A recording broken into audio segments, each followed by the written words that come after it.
Pagdamag at buong maghapon ang umuulan dito sa lugar namin, kaya naman ang makikita niya sa vlog na to ay puro pagkain na lang talaga dahil napakasarap talagang kumain kapag umuulan.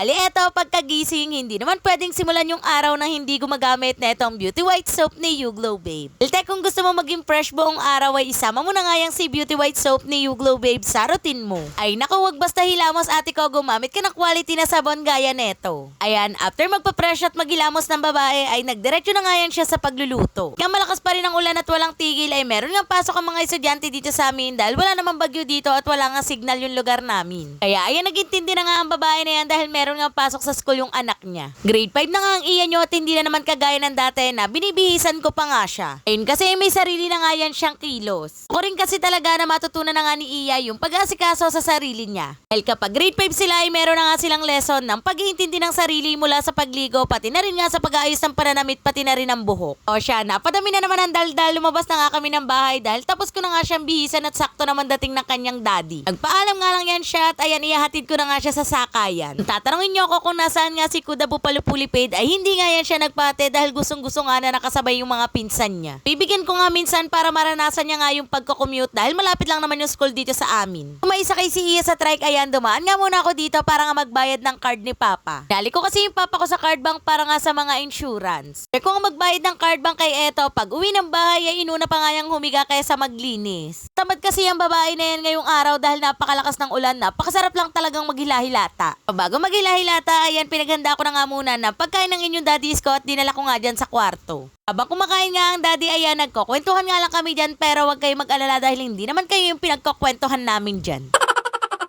After ng daddy kumain, nagpalipas nga lang ako ng 2 oras at siya naman ay natulog na. Ako naman nga yung kumain, 9 AM na nga ng mga oras na yan. After ko nga kumain, nagpahinga lang ako saglit at ayan, tuluyan na nga yan siyang hinila ng higaan. Sarap kasi talaga maghihilata habang umuulan tapos nagse-cellphone pa. Hindi nga nagpatangay sa pagkapudkoma ang babae na yan dahil fast forward eto at nagpunta nga pala kami ng ospital. Law nga lang kami saglit sa aming lola at nang mga ilang oras na nasa loob kami ng ospital ay lumabas muna kami para nga kumain muna. Pakasing kain niyang pinsan ko pati na rin niyang kapatid ko kaya ay naisipan nga na magpares sa may tabi ng ospital. Dahil nakakain na nga ako sa bahay kaya ayan at beef pares na nga lang yung in-order ko. Di ko na nga sinamahan ng egg yung order ko dahil grabe na talaga ang magiging kabusugan ng babae na yan. Simula na nga kaming kumain at first time ko nga lang kumain sa paresan, nagkabanaw-banaw pa nga yung babae na yan sa pagtitimpla. Kakakain lang kasi ako ng pares kapag nagte-take out si daddy at siya na nga din yung nagtitimpla nun. After magpares ay bumalik nga kami sa loob ng ospital. Ilang minuto nga lang yung tinagal namin at nagpaalam na din kami na uuwi na. Lalo nga lumakas yung ulan ng pauwi namin at wala talaga yan siyang tigil. Forward mga ate ko, pagka uwi ng bahay, ayan nga yung nahagip ng mata ko yung mga saging na saba at bago pa nga yan mabulok, ayan at isasalang ko na nga sa air fryer. Laga ko nga yun mga ate ko pero grabe, ang bilis nga nila naghinugan.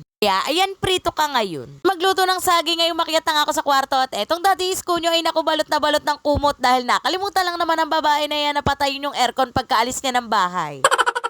Kaya ayan, kahit alauna pa lang ng hapon, dapat 5 PM pa yung gising na naparequest nga yan ng Lucky Me. Sobrang lamig siguro talaga nang naramdaman niya. Paano ba naman sobrang lakas ng ulan tas naka-aircon pa siya?